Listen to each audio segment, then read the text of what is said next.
Hello my dear students, welcome to Learner's World. In this video, I talk about a short story, The Price of Flowers, written by Prabhat Kumar mukopadhyaya, part 3. She said her son was in the Punjab. He is a soldier. She wanted to know what kind of a place Punjab was. അപ്പോൾ ആ അമ്മ പറയുന്നുണ്ട് എന്നോട് അവരുടെ മകൻ പഞ്ചാബിലാണെന്ന്. അവനൊരു സോൾജിയറാണ്, അതായത് ഒരു പട്ടാളക്കാരനാണ്. പിന്നീട് ആ അമ്മ എന്നോട് ചോദിക്കുന്നുണ്ട് പഞ്ചാബ് എങ്ങനെയുള്ള സ്ഥലമാണെന്ന് നിങ്ങൾക്കറിയുമോ എന്ന് എന്നോട് ചോദിക്കുന്നുണ്ട്. I told her Punjab was a fine place. There is no fever there. It is a healthy place. Mrs. Clifford was happy. അപ്പോൾ ഞാൻ പറഞ്ഞു പഞ്ചാബ് നല്ല സ്ഥലമാണ്, അവിടെ അസുഖങ്ങളൊന്നുമില്ല, വളരെ ആരോഗ്യ നിലവാരമുള്ള സ്ഥലമാണ് പഞ്ചാബ് എന്നുള്ളത് ഞാൻ ആ അമ്മയോട് പറഞ്ഞു. ആ സമയത്ത് മിസ്സിസ് ക്ലിഫോർഡ് സന്തോഷവതിയായിരുന്നു എന്നാണ് പറയുന്നത്. When she finished her baking, she asked Maggie to take me upstairs. She would join me after washing her hands. She also would bring some tea. അപ്പോൾ കേക്ക് ഉണ്ടാക്കി കഴിഞ്ഞപ്പോൾ എന്നെ മുകളിലേക്ക് കൂട്ടിക്കൊണ്ടു പോകുവാൻ അവർ മാഗിയോട് പറഞ്ഞു എന്നാണ് പറയുന്നത്. കൈ കഴുകിയ ശേഷം എൻ്റെ അടുത്തേക്ക് ആ സ്ത്രീ, അതായത് മിസ്സിസ് ക്ലിഫോർഡ് വരാമെന്നും പറയുന്നുണ്ട്. അതുപോലെ വരുന്ന സമയത്ത് ചായം കൊണ്ട് വരാമെന്ന് പറയുന്നുണ്ട്. Maggie showed me to their sitting room. The furniture was cheap and it was not much. The carpet was torn in places, but everything was clean. അപ്പോൾ അവരുടെ സ്വീകരണമുറിയിലേക്ക് മാഗി എന്നെ കൊണ്ടുപോയി. അവിടെ ഉണ്ടായിരുന്ന ഫർണിച്ചേഴ്സ്, അതായത് ഗൃഹോപകരണങ്ങൾ നല്ല നിലവാരത്തിലുള്ളതായിരുന്നില്ല, നിലവാരം കുറഞ്ഞതായിരുന്നു എന്നാണ് പറയുന്നത്. അതുപോലെ അവിടെ ഇട്ടിരിക്കുന്ന ചവിട്ടി കീറിയിട്ടുണ്ടായിരുന്നു, പക്ഷെ സാധനങ്ങളെല്ലാം വൃത്തിയോടെ സൂക്ഷിച്ചിരുന്നു എന്നാണ് പറയുന്നത്. Maggie drew the curtains back and opened the windows. There was a glass bookcase and I stood in front of it. അങ്ങനെ മാഗി കർട്ടനുകളൊക്കെ മാറ്റി ജനൽ തുറന്നു. ചില്ല് കൊണ്ടുണ്ടാക്കിയ പുസ്തക അലമാരി അവിടെ ഉണ്ടായിരുന്നു. ഞാൻ അതിന് മുമ്പിൽ നിന്നു എന്നാണ് പറയുന്നത്. Mrs Clifford came bringing the tea tray. All traces of the kitchen had gone from her person. As we drank tea, we spoke about India. Mrs. Clifford showed me a photograph of her son. It was taken before he left. അപ്പോൾ Mrs Clifford കുറച്ച് സമയം കഴിഞ്ഞപ്പോൾ ഒരു ചായപാത്രവുമായിട്ട് കയറി വരുന്നുണ്ട്. അടുക്കളക്കാരി എന്ന സൂചനകളെല്ലാം അവളിൽ നിന്ന് അകന്നിരുന്നു എന്നാണ് പറയുന്നത്. ചായ കുടിച്ചുകൊണ്ടിരിക്കുമ്പോൾ ഇന്ത്യയെക്കുറിച്ച് ഞങ്ങൾ സംസാരിച്ചു. മിസ്സിസ് ക്ലിഫോർഡ് തൻ്റെ മകൻ്റെ ഒരു ഫോട്ടോ എനിക്ക് കാണിച്ചു തന്നു. അവൻ പോകുന്നതിന് മുമ്പ് എടുത്ത ഫോട്ടോ ആയിരുന്നു അത് എന്നാണ് പറയുന്നത്. His name was Francis or Frank. Maggie brought out a book of pictures that he had sent her on her birthday. There were many pictures of Simla and the mountainous places around it. Mrs. Clifford asked Maggie to show me the ring. അങ്ങനെ Francis എന്നും അതുപോലെ Frank എന്നും ആയിരുന്നു അയാളുടെ പേര് എന്നാണ് പറയുന്നത്. അതായത് മിസ്സിസ് ക്ലിഫോർഡിൻ്റെ മകൻ്റെ പേര് ഫ്രാൻസിസ് എന്നും വിളിക്കുമായിരുന്നു, ഫ്രാങ്ക് എന്നും വിളിക്കുമായിരുന്നു എന്നാണ് പറയുന്നത്. അവളുടെ പിറന്നാളിന് മാഗിക്ക് അയച്ചു കൊടുത്ത ചിത്രങ്ങൾ മാഗി എനിക്ക് കാണിച്ചു തന്നു എന്നാണ് പറയുന്നത്. അതായത് അവളുടെ ബ്രദറ് മാഗിയുടെ പിറന്നാളിന് അയച്ചു കൊടുത്ത പിക്ചേഴ്സൊക്കെ എനിക്ക് അവൾ കാണിച്ചു തന്നു. സിംലയിലെയും അതിനടുത്ത പർവ്വതനിരകളുടെയും ധാരാളം ചിത്രങ്ങൾ അതിലുണ്ടായിരുന്നു എന്നാണ് പറയുന്നത്. മാഗിയുടെ ഒരു മോതിരം എനിക്ക് കാണിച്ചു തരാനായിട്ട് മിസ്സിസ് ക്ലിഫോർഡ് പറയുന്നുണ്ട്. I wanted her to show me the ring to find out what kind of a ring it was. Maggie said it was a magic ring which a yogi had given to Frank. She wanted to know if I could see the past and future in it. I had heard about crystal gazing. A crystal was set on the ring. I examined it. അങ്ങനെ അപ്പോൾ Clifford പറഞ്ഞു ഏത് തരത്തിലുള്ള മോതിരമാണ് അതെന്ന്. അതായത് അമ്മ പറയുന്നുണ്ട് മാഗിയോട് ഒരു മോതിരമുണ്ട്, അത് എനിക്ക് കാണിച്ചു തരാൻ പറയുന്നുണ്ട്. അപ്പോൾ ക്ലിഫോർഡ് ഡിസ്ക്രൈബ് ചെയ്യുന്നുണ്ട് ഏത് തരത്തിലുള്ള മോതിരമാണ് അത് എന്നുള്ളത്. ഒരു യോഗി ഫ്രാങ്കിന് സമ്മാനിച്ച ഒരു മാന്ത്രിക മോതിരമാണ് അതെന്ന് മാഗി എന്നോട് പറഞ്ഞു. അതിൽ നോക്കിക്കൊണ്ട് ഭൂതകാലവും ഭാവി കാലവും അറിയാൻ സാധിക്കുമോ എന്നവൾ എന്നോട് ചോദിച്ചു എന്നാണ് പറയുന്നത്. സ്ഫടികഗോളത്തിലൂടെ ഭാവി കാണാമെന്ന് ഞാൻ കേട്ടിട്ടുണ്ട്. ഒരു സ്ഫടികക്കല്ല് മോതിരത്തിൽ ഉറപ്പിച്ചിരുന്നു. ഞാനത് ശ്രദ്ധിച്ചു നോക്കി എന്നാണ് പറയുന്നത്. Mrs Clifford said that when he send the ring Frank wrote that if you concentrated on a distant person when you look into the crystal you could see him and what he was doing. അപ്പോൾ ഈ ഒരു സ്ഫടികത്തിൽ നോക്കിക്കൊണ്ട്, അതായത് ആ ഒരു റിങ്ങിൽ ഒരു കല്ല് പതിച്ചിട്ടുള്ള ഒരു സ്ഫടികമുണ്ട്. അപ്പോൾ ആ സ്ഫടികത്തിൽ നോക്കിക്കൊണ്ട് വളരെ അകലെയുള്ള ഒരാളെ ധ്വനിക്കുകയാണെങ്കിൽ അയാൾ എന്ത് ചെയ്യുകയാണെന്ന് ഇതിലൂടെ കാണാമെന്ന് യോഗി പറഞ്ഞതായി ഫ്രാങ്ക് കത്തിൽ സൂചിപ്പിച്ചിരുന്നു എന്നാണ് പറയുന്നത്. This is what the yogi had told Frank. Maggie and she had been looking at it again and again, but they have not been able to see anything. She wanted me to try. Since I was a Hindu, I could see something, she thought. അങ്ങനെ മാഗിയും അമ്മയും വീണ്ടും വീണ്ടും അതിൽ ഉറ്റു നോക്കിക്കൊണ്ടിരിക്കുന്നുണ്ട്. പക്ഷെ ഒന്നും കാണാൻ സാധിച്ചില്ലെന്ന് അവർ പറയുന്നുണ്ട്. ഞാനൊന്ന് ശ്രമിച്ചു നോക്കണമെന്ന് അവർക്ക് ആഗ്രഹം ഉണ്ടായിരുന്നു. ഞാനൊരു ഹിന്ദു ആയതുകൊണ്ട് എനിക്ക് എന്തെങ്കിലുമൊക്കെ കാണാമെന്ന് അവർ വിചാരിച്ചിരുന്നു എന്നാണ് പറയുന്നത്. I realized that superstition was not limited to India. I did not want to tell them that the ring was nothing much, a piece of brass with an ordinary piece of glass stuck in it. അപ്പോൾ അന്ധവിശ്വാസങ്ങൾ ഇന്ത്യയിൽ ഒതുങ്ങി നിൽക്കുകയല്ലെന്ന് എനിക്ക് മനസ്സിലായി ഇവരുടെ അന്ധവിശ്വാസം കണ്ടപ്പോൾ എന്നാണ് പറയുന്നത്. അതായത് ഒരു സാധാരണ ലോകത്തിൽ വെറും സാധാരണമായ കല്ല് പിടിപ്പിച്ച ഒരു മോതിരമാണ് അതെന്ന് അവരോട് പറയാൻ എനിക്ക് മടിയായിരുന്നു എന്നാണ് പറയുന്നത്. They believed that Frank had sent them a magical thing from dream in India. I did not want to shatter their faith. Urged by them, I took the ring and looked into it for a long time. I told them I could not see anything. അപ്പോൾ അവരുടെ വിശ്വാസങ്ങൾ തകർക്കാൻ ഞാൻ ആഗ്രഹിച്ചില്ല എന്നാണ് പറയുന്നത്. അവരുടെ പ്രേരണ കൊണ്ട് ഞാൻ ആ മോതിരം കയ്യിലെടുത്ത് കുറച്ചു നേരം അതിലേക്ക് നോക്കി നിന്നു. എനിക്കൊന്നും തന്നെ കാണാൻ സാധിക്കുകയില്ലെന്ന് ഞാൻ പറഞ്ഞു. There was a violin there. To change the subject, I asked her if it was Maggie's. Mrs. Clifford said it was Maggie's and Maggie played it well. She asked her daughter to play something for me. Maggie was shy and she protested. Then I pleaded with Maggie, saying that I liked violin very much. I told her that my sister, who has of her age, used to play for me at home. Maggie said she was not a good player. അങ്ങനെ ഞാൻ വിഷയം മാറ്റാൻ വേണ്ടിയിട്ട് അവിടെ ഒരു violin ഇരിക്കുന്നുണ്ട്. അപ്പോൾ ആ വയലിന് മാഗിയുടേതാണോ എന്ന് ഞാൻ ചോദിച്ചു. അത് മാഗിയുടേതാണെന്നും അവൾ നന്നായിട്ട് വായിക്കുമെന്നും മിസ്സിസ് ക്ലിഫോർഡ് എന്നോട് പറഞ്ഞു.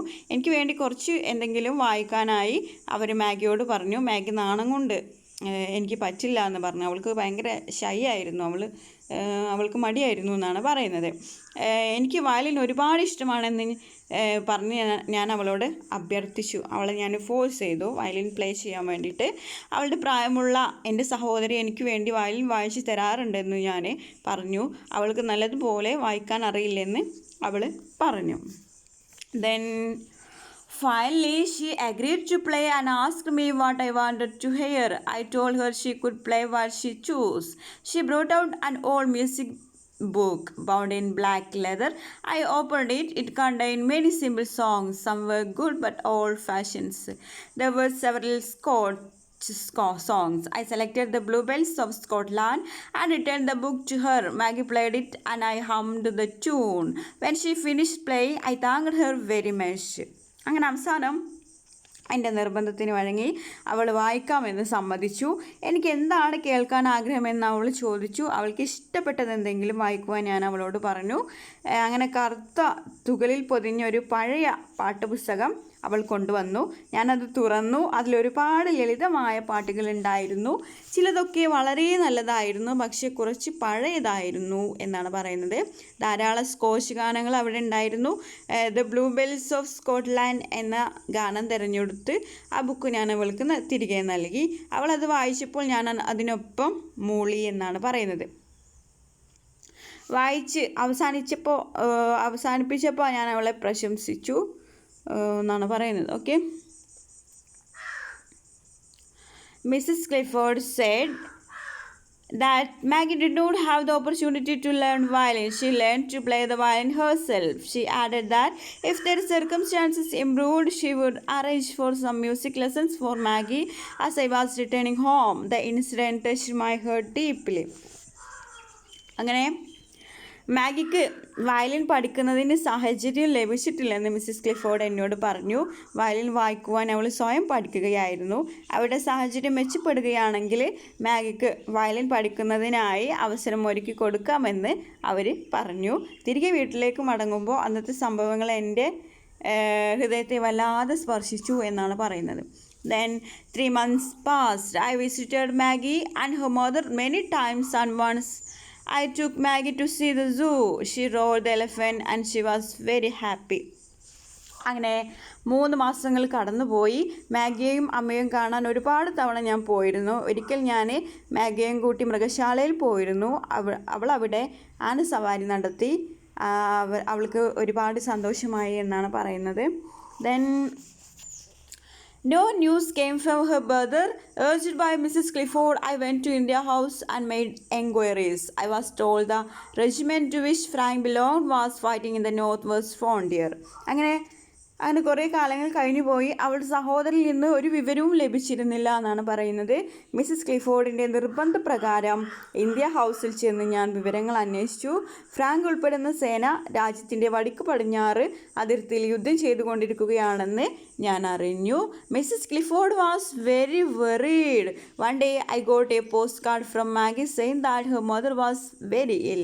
Xi has not been able to go for work for a week. She wanted me to go and see them. I have spoken to the family with whom I lived about Maggie and her mother. At breakfast, I spoke of the letter. My hostess told me that when I went to see Maggie, I should take some money with me. Since the girl has not gone for work, they will be in problems. I took some money and went to their house. Maggie opened the door. അങ്ങനെ Mrs Clifford അതറിഞ്ഞപ്പോൾ വളരെയധികം വിഷമിച്ചു. അവളുടെ അമ്മക്ക് തീരെ വയ്യ എന്നറിയിച്ച് Maggi എനിക്കൊരു കത്ത് അയച്ചിരുന്നു എന്നാണ് പറയുന്നത്. ഒരാഴ്ചയോളം ജോലിക്ക് പോകുവാൻ അവൾക്ക് സാധിച്ചിരുന്നില്ല. ഞാൻ അവിടെ ചെന്ന് അമ്മയെ കാണണമെന്ന് അവൾ ആഗ്രഹിച്ചു. ഞാൻ താമസിച്ചിരുന്ന വീട്ടുകാരോട് മാഗിയെയും അവളുടെ അമ്മയെയും കുറിച്ച് ഞാൻ പറഞ്ഞു. അങ്ങനെ ബ്രേക്ക്ഫാസ്റ്റൊക്കെ കഴിക്കുമ്പോൾ അവളുടെ കത്തിനെക്കുറിച്ച് ഞാൻ പറഞ്ഞു. ഇനി മാഗി കാണാൻ പോകുമ്പോൾ കുറച്ച് പൈസ കൂടി കയ്യിൽ കരുതാൻ എൻ്റെ വീട്ടുടമസ്ഥ എന്നോട് പറഞ്ഞു. അവൾ ജോലിക്ക് പോകാത്തത് കൊണ്ട് ബുദ്ധിമുട്ടിലായിരിക്കും. ഞാൻ കുറച്ച് പൈസയുമായി അവളുടെ വീട്ടിലേക്ക് ചെന്നു. അങ്ങനെ അവൾ ഡോർ ഓപ്പൺ ചെയ്തു. She was looking weak. Her eyes hollow and ringed. She thanked me. I asked about her mother. Maggie said that her condition was serious.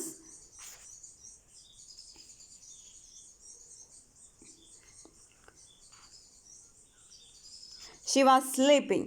അങ്ങനെ ഞാൻ മാഗിയെ കണ്ടപ്പോൾ അവളെ വളരെ വീക്കായിട്ടുണ്ട്. അവളുടെ കണ്ണുകളൊക്കെ ഇങ്ങനെ കുഴിഞ്ഞു പോയിട്ടുണ്ട്. അവൾ എന്നോട് നന്ദി പറഞ്ഞു. അതായത് ഞാൻ അങ്ങോട്ട് ചെന്നതിന് നന്ദി പറഞ്ഞു. അങ്ങനെ ഞാൻ അമ്മ എവിടെയെന്ന് ചോദിച്ചു. മാഗി പറഞ്ഞു അമ്മയുടെ കണ്ടീഷൻ വളരെ സീരിയസ് ആണ്. She was sleeping. അമ്മ ഇപ്പോൾ ഉറങ്ങുകയാണെന്ന് പറഞ്ഞു. The doctor said that her condition was aggravated because of worry about Frank. There was no news from him. She may not live. I tried to console Maggie. Maggie controlled herself with an effort and told me she had a request to make. I asked her to tell me what she wanted. She asked me to go into the sitting room where she would tell me about her request. അങ്ങനെ അവൾ വളരെയധികം ക്ഷീണിച്ചിരുന്നു. അങ്ങനെ അവൾ എന്നോട് പറഞ്ഞു അമ്മയുടെ കണ്ടീഷനൊക്കെ വളരെ മോശമാണെന്നേ. അമ്മ അപ്പോൾ ഉറങ്ങായിരുന്നു. ഫ്രാങ്കിനെ കുറിച്ചിട്ടുള്ള ആദ്യമാണ് അസുഖം കൂടാൻ കാരണമെന്ന് ഡോക്ടേഴ്സൊക്കെ പറഞ്ഞു. അവനെക്കുറിച്ച് ഒരു വിവരം കിട്ടുന്നുമില്ല. അവർക്ക് എനിക്ക് ജീവിക്കണമെന്നില്ല എന്നാണ് പറയുന്നത്. ഞാൻ മാഗിയെ ആശ്വസിപ്പിച്ചു. അവൾ സ്വയം നിയന്ത്രിച്ചുകൊണ്ട് എന്നോട് ഒരു അപേക്ഷയുണ്ടെന്ന് പറഞ്ഞു. എന്താണ് കാര്യമെന്ന് ഞാൻ അവളോട് ചോദിച്ചു. എന്നോട് സ്വീകരണ മുറിയിൽ ഇരിക്കാനും അവിടെ വെച്ച് കാര്യം പറയാമെന്നും അവൾ എന്നോട് പറഞ്ഞു. We went into sitting room quietly. I asked Maggie what she wanted. She looked into my eyes. Then, as I was waiting for her answer, she covered her face and started crying. I was in a fix. What could I say to comfort her? Her brother was on the war front. Nobody knew if he was dead or alive. Her mother was her only support on earth. If she lost her, where could this young girl of 13 or 14 years go? അങ്ങനെ ഞങ്ങൾ പതുക്കെ സ്വീകരണ മുറിയിലെത്തി. എന്താണ് വേണ്ടതെന്ന് ഞാൻ അവളോട് ചോദിച്ചു. അവൾ എൻ്റെ കണ്ണുകളിലേക്ക് നോക്കി. മറുപടിക്കായി കാത്തിരുന്നപ്പോൾ മുഖം പൊത്തി അവൾ കരയാൻ തുടങ്ങി. ഞാനൊരു പ്രത്യേക അവസ്ഥയിലായിരുന്നു എന്നാണ് പറയുന്നത്. അവളെ ഞാൻ എന്തു പറഞ്ഞ് ആശ്വസിപ്പിക്കും? അവളുടെ സഹോദരൻ യുദ്ധാതിർത്തിയിൽ ആണെന്നോ അയാൾ മരിച്ചെന്നോ ജീവിച്ചിരിപ്പുണ്ടെന്നോ ആർക്കും അറിയില്ല. അവളുടെ അമ്മയായിരുന്നു അവൾക്കുണ്ടായിരുന്ന ഏക ആശ്രയം. അമ്മയെ കൂടി അവൾക്ക് നഷ്ടപ്പെട്ടാൽ ഈ ചെറിയ പെൺകുട്ടി എങ്ങോട്ട് പോകും? I pulled her hands away from her face. I asked her what she wanted me to do for her. She was hesitant to come out with her request. She asked me to forgive her if the request was wrong. I asked her to tell me what she wanted.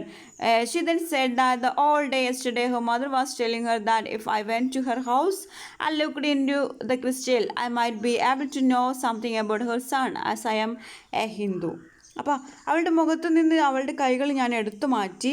അവൾക്ക് വേണ്ടി ഞാൻ എന്താണ് ചെയ്തു കൊടുക്കേണ്ടതെന്ന് ഞാൻ അവളോട് ചോദിച്ചു.